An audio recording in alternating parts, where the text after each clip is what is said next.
আল্লাহ রাব্বুল আলামিন বলেন ونفخ في الصور فصعق من في السماوات ومن في الأرض إلا من شاء الله ثم نفخ فيه أخرى فإذا هم قيام ينظرون الله رب العالمين বলেন পৃথিবীর সময় যেদিন শেষ হবে, পৃথিবীর টাইম যেদিন শেষ হবে, আমি আল্লাহ রাব্বুল আলামিন একজন ফেরেশতাকে রেডি করে রেখেছি, তার নাম হচ্ছে ইসরাফিল আলাইহিস সালাম। আমি ইসরাফিলকে বলবো, ওই ইসরাফিল, পৃথিবীর সময় শেষ হয়েছে, তুমি এখন সূর ফুঁকে দাও। হযরত ইসরাফিল আলাইহিস সালাম সূর ফুঁকে দিবেন। সূর ফোঁকার সঙ্গে সঙ্গে এই বিশ্বে, পৃথিবীতে আপনি যা কিছু দেখতে পাচ্ছেন, আল্লাহ রাব্বুল আলামিন সব কিছুকে নিমিষের মধ্যে ধ্বংস করে দিবে। জোরে বলুন সুবহানাল্লাহ। একটা ফুঁকের মাধ্যমে বিশ্বের সব কিছুকে লণ্ডভণ্ড করে দিবে কে? এই কথা বলুন, করে দিবে কে? আল্লাহ। আমার বিষয় জান্নাত জাহান্নাম, আর কয়েক মিনিট আমার উপস্থাপনাটা একটু খেয়াল করুন। তাহলে ফুঁক একটা মারা হবে, বিশ্বের সব কিছু শেষ। খুব ভালো করে মনে রাখুন, এখানে যতগুলো লোক বসে আছেন, ফুঁক, সুরে ফুঁক দুইটা মারা হবে। কয়টা বললাম? দুইটা। তো প্রথম ফুঁকে বিশ্বের সব কিছু শেষ, মানুষ শেষ, গাছপালা শেষ, পাহাড় শেষ, নদী নালা শেষ, বিশ্বে কিচ্ছু নাই, সব কিছু শেষ হয়ে যাবে। তো প্রথম ফুঁকে জিনিসগুলো যে শেষ হবে, কিভাবে শেষ হবে, কিভাবে আমাদের কাছ থেকে যাবে, দুই একটা আয়াত না বললে আপনারা বুঝতে পারবেন না। সেটা কেমন? ফুঁক একটা মারা হবে, বিশ্বের সব কিছু শেষ, কিভাবে শেষ হবে এবার আপনাকে আমি দেখাচ্ছি, খুব লক্ষ্য করুন। আল্লাহ বলছেন, ইসরাফিল যখন প্রথম ফুঁক মারবে, সে সময় চাঁদে কোনো আলো থাকবে না, সূর্যও কোনো আলো, কথা বলুন, থাকবে না। সূর্যের আলোতে আমরা দিনে চলাফেরা করি কি করি না? এই ভাই, করি কি করি না? করি। ইসরাফিল যখন প্রথম ফুঁক মারবে, সূর্যও থাকবে না, চন্দ্র থাকবে না, এ দুটিকে গুড়িয়ে ভেঙে দিবে কে? কথা বলুন, আল্লাহ। সে কথা আল্লাহ পাক কোরআনের মধ্যে বলছেন। আল্লাহ রাব্বুল আলামিন বলেন, يسأل أيان يوم القيامة فإذا برق البصر وخسف القمر وجمع الشمس والقمر। চক্ষু যেদিন বিস্ফারিত হবে, চাঁদ যেদিন তার আলো হারিয়ে ফেলবে, সূর্য যেদিন তার আলো হারিয়ে ফেলবে, সে সময় আল্লাহ রাব্বুল আলামিন চন্দ্র এবং সূর্যকে একসঙ্গে সংঘর্ষ বাঁধিয়ে দিবেন, চন্দ্র এবং সূর্যকে একসঙ্গে লড়াই করিয়ে দিবেন। লড়াই করিয়ে দেওয়ার মাধ্যমে চন্দ্র এবং সূর্যকে খান খান করে ভেঙে শেষ করে দিবে। জোরে বলুন সুবহানাল্লাহ। এমন কি ইসরাফিল যখন প্রথম ফুঁক মারবে, এই বিশ্বে, পৃথিবীতে পানি বলে কোনো জিনিস, এই কথা বলুন, পানি বলে কোনো জিনিস থাকবে না। দোতলার উপরে একটা ট্যাঙ্কি বসানো আছে, ওই ট্যাঙ্কি বসানো আছে, নিচে একটা নলকে ঘোরাবেন, কোনো পানি পড়ছে না। টিউবওয়েল চাপবেন, পানি নাই, বালতিতে পানি নাই, পুকুরে পানি নাই, সমস্ত পানিকে জ্বালিয়ে পুড়িয়ে ঝাড়খাড় করে দিবে কে? কথা বলুন আল্লাহ। এটা ঘটবে প্রথম ফুঁক মারার পরে। ওই ভাই ঘুমিয়ে গেছে, শুয়ে দেন বিছানে, না তো পড়ে যাবে চার থেকে। এবার শুনুন, তাহলে প্রথম ফুঁক মারার পরে বিশ্বে পানি বলে কোনো জিনিস থাকবে না। সে কথা আল্লাহ পাক কোরআনের মধ্যে বলছেন। আল্লাহ রাব্বুল আলামিন বলেন, إذا السماء انفطرت وإذا الكواكب انتثرت وإذا البحار فجرت وإذا القبور بعثرت। আল্লাহ রাব্বুল আলামিন বলেন, আকাশ যেদিন বিদীর্ণ হবে, তারকাগুলি যেদিন বিক্ষিপ্ত হবে, আর এই বিশ্বে যতগুলো পানি আছে, আটলান্টিক মহাসাগর বলেন, প্রশান্ত মহাসাগর বলেন, ভারত মহাসাগর বলেন, সৌমেরু কুমেরু, এক কথায় সমস্ত পানিগুলিকে আল্লাহ রাব্বুল আলামিন এক জায়গায় জমা করে দিবেন, আর পশ্চিম দিক থেকে একটি হাওয়াকে বহিয়ে দিবেন।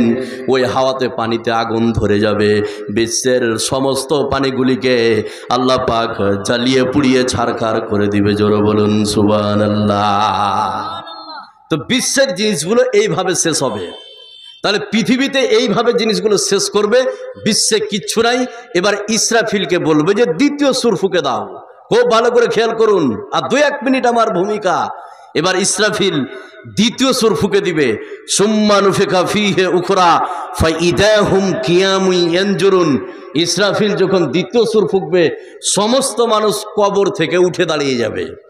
আমিও দাঁড়াবো, আপনিও দাঁড়াবেন, আপনার স্ত্রী, আপনার বৌমা, আপনার 14 গোষ্ঠী। ইসরাফিল যখন দ্বিতীয় সুর ফুঁকবে, সমস্ত মানুষ কবর থেকে উঠে দাঁড়িয়ে যাবে। দাঁড়িয়ে গিয়ে মানুষেরা হাসর ময়দানে উপস্থিত হবে। কোথায়? কথা বলুন। হাসর ময়দানে। ওই হাসর ময়দানে মানুষের বিচার হবে। এবার বিচারটা কত সূক্ষ্ম হবে, এখানে যতগুলো লোক আপনারা বসে আছেন খালি একটু খেয়াল করুন, বিচারটা কত সূক্ষ্ম হবে। ওখানে দাঁড়ি পাল্লা নিয়ে আসবে তারাজু। তারাজু বুঝেন ভাই? ফাআম্মা মান সাকুলাত মাওয়াজিনুহু ওয়া আম্মা মান খাফফাত মাওয়াজিনুহু। ওখানে দাঁড়ি পাল্লা নিয়ে আসবে তারাজু, আর মানুষের নেকি আর গুনাহকে ওজন করা হবে। যার নেকি বেশি সেটা একটা গ্রুপ, ও চলে যাবে জান্নাতে। যাদের গুনাহ বেশি সেটা একটা গ্রুপ, সে চলে যাবে কোথায়? এই কথা বলুন, কোথায়? জাহান্নামে। তাহলে নেকি বেশি চলে গেল জান্নাত, গুনাহ বেশি চলে গেল জাহান্নাম। তাহলে গ্রুপ হবে কয়টা? কিন্তু কোরআন বলছে 3টা গ্রুপ হবে। সেটা কেমন বললে আপনি বুঝতে পারবেন, একটু খেয়াল করুন। নেকি বেশি সেটা একটা গ্রুপ, চলে গেল জান্নাতে। গুনাহ বেশি সেটা একটা গ্রুপ, চলে গেল জাহান্নামে। এবার মনে করেন এখানে যতগুলো লোক আপনারা বসে আছেন, এই পৃথিবীতে মনে করেন কোনো ব্যক্তি 100টা নেকি করেছে আর 100টা গুনাহ করেছে। এই দাঁড়ি পাল্লায় একদিকে 100টা নেকি আর একদিকে 100টা গুনাহ চাপার পরে যখন দাঁড়ি পাল্লাটা উঠানো হবে, সে সময় দাঁড়ি পাল্লাটা কম বেশি হবে না সমান সমান? সমান সমান। তাহলে এই গ্রুপটা যাবে কোথায়? নেকি বেশিও তো চলে গেল জান্নাতে, গুনাহ বেশিও তো চলে গেল জাহান্নামে। যাদের নেকি আর গুনাহ সমান তারা যাবে কোথায়? প্রশ্ন আছে না নাই? এই কথা বলুন, আছে না নাই? আছে। তারা যাবে কোথায়? সূরা আরাফের মধ্যে বলে দিয়েছে। কোরআন নেই, মাদ্রাসায় আছে। তাহলে এখানে যতগুলো লোক আছেন, তাহলে নেকি বেশি চলে গেল জান্নাত, গুনাহ বেশি চলে গেল জাহান্নাম। যাদের নেকি আর গুনাহ সমান তারা যাবে কোথায়? সূরা আরাফের মধ্যে বলেছে, সে কথা আমি একটু পরে বলছি। এবার এই 2টা গ্রুপের কথা আমি শুরু করছি। যেই সব নারী পুরুষ জান্নাতে যাবে, জান্নাতে গেলে লাভ কি আছে? আর যেই সব নারী পুরুষ জাহান্নামে যাবে, তাদের পিটানি কি, তাদের শাস্তি কি? এবার 2টা গ্রুপের কথা শুরু করছি। আপনারা শুনতে রাজি আছেন? ভাই শুনবেন? খুব দূর থেকে আসা গেছে, প্রায় মালদা হরিশ্চন্দ্রপুর থেকে এসছি আমি, খুব দূর থেকে। এবার চলুন, যেই নারী পুরুষ জান্নাতে যাবে তাদের লাভ কি, 2টা লাভের কথা শোনাবো। এখানে যতগুলো লোক আপনারা বসে আছেন খুব মনোযোগ সহকারে শুনুন। যতগুলো লোক জান্নাতে যাবে তার 1 নম্বর লাভ, 1 নম্বর উপকার। 1 নম্বর লাভটা কি? আমি যদি আজকে ওই লাভের কথা বলি, এখানে যতগুলো যুবক আছে আমি আশাবাদী যে প্রত্যেকটা যুবক কালকে থেকে নামাজ ধরে নেবে এই লাভের কথা শুনলে। আপনারা শুনতে রাজি আছেন? সে লাভটা কি? এখানে যতগুলো লোক বসে আছেন, জান্নাতে প্রত্যেকটা মুত্তাকির জন্য 2টা করে হুরের বিয়ের ব্যবস্থা করবে আল্লাহ। সুবহানাল্লাহ বলবেন না? আর যদি ওই ব্যক্তি শহীদ হয়, ওই শহীদদের জন্য 72টি হুর থাকবে। কতটি বললাম? 72টি হুর। তাহলে এক একজন শহীদ ব্যক্তি জান্নাতের ভিতরে 72টি করে হুর পাবে। কতটি বললাম? 72টি। আর আপনার স্ত্রী যদি জান্নাতি হয়, তাহলে আপনার স্ত্রীকে দিয়ে কতটি আপনি স্ত্রী বা সঙ্গিনী পাবেন? 73টি। কতটি বললাম? 73টি। তাহলে শহীদ হয়ে যারা মারা যাবে তাদের জন্য 72টি হুর। এবার এখানে যতগুলো লোক বসে আছেন, আমি আপনাদেরকে একটা কোয়েশ্চেন করি, এখানে কারোর 2টা স্ত্রী আছে এরকম কোনো লোক আছে ভাই? আছে?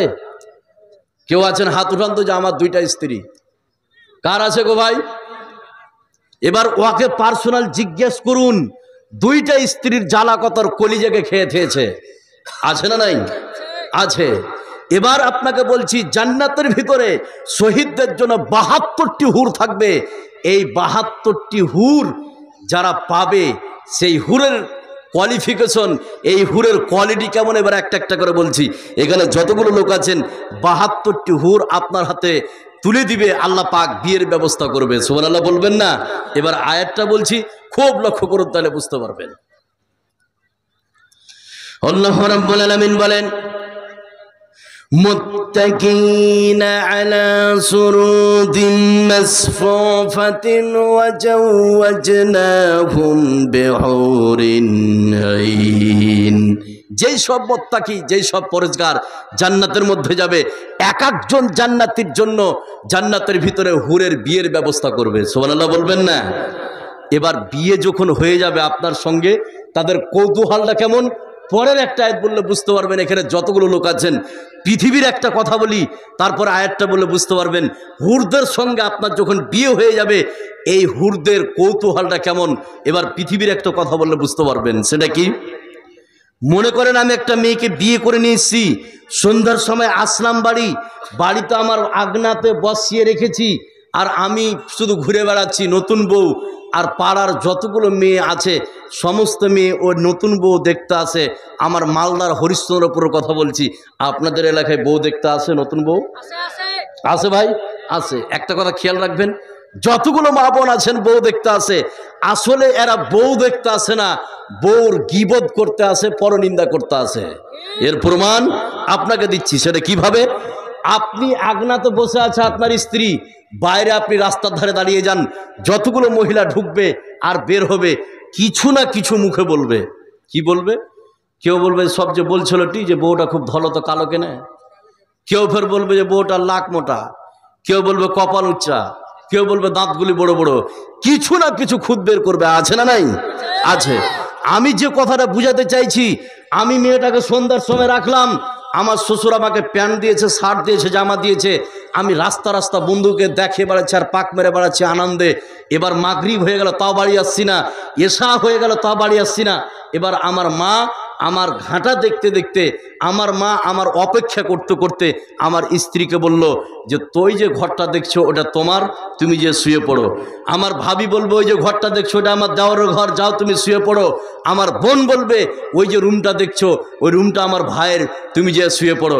এবার আমার স্ত্রী রুমের ভিতরে ঢুকে খাটের ওপরে বসে আমার জন্য অপেক্ষা করতে থাকে। প্রথম যেগুলো রাত সিস্টেম আছে না নাই? কথা বলুন। আছে তো? ঠিক আপনার তো খাটের ওপরে বসলো, এই ৭২টি হুরের সঙ্গে যখন আপনার বিয়ে হবে, এই ৭২টি হুর জান্নাতের ভিতরে রেশমের কাপড়ের আস্তরণ বিশিষ্ট বিছানার উপরে তারা একে অপরের গায়ে ঠেস লাগিয়ে বসে থাকবে আর আপনার জন্য অপেক্ষা করবে। সুবহানাল্লাহ বলবেন না? সে কথা আল্লাহ পাক কোরআনে কারীমের মধ্যে বলছেন। আল্লাহ রাব্বুল আলামিন বলেন متكئين على فروش بطائنها من استبرق وجنى الجنتين دان। আল্লাহ রাব্বুল আলামিন বলেন হুরদের সঙ্গে যখন এক একজন জান্নাতের বিয়ে হয়ে যাবে, এই হুরগুলি জান্নাতের ভিতরে রেশমের কাপড়ের আস্তরণ বিশিষ্ট বিছানার উপরে বসে থাকবে আর আপনার জন্য অপেক্ষা করবে। কই আমার স্বামী যার সঙ্গে আল্লাহ পাক বিয়ে দিলেন, এই হুরগুলি বারবার করে আপনার জন্য অপেক্ষা করবে। জোরে বলুন সুবহানাল্লাহ। এই হুরদেরকে বিশেষ রূপে সৃষ্টি করেছে। এখানে যতগুলো লোক আছেন বাংলাটা একবার আমার সঙ্গে বলুন, বুঝতে পারবেন যে হুরদের কোয়ালিটি কেমন। হুরদেরকে আল্লাহ পাক বিশেষ রূপে সৃষ্টি করেছে। কি রূপে বললাম? বিশেষ রূপে। বিশেষ রূপে কিরকম? একটা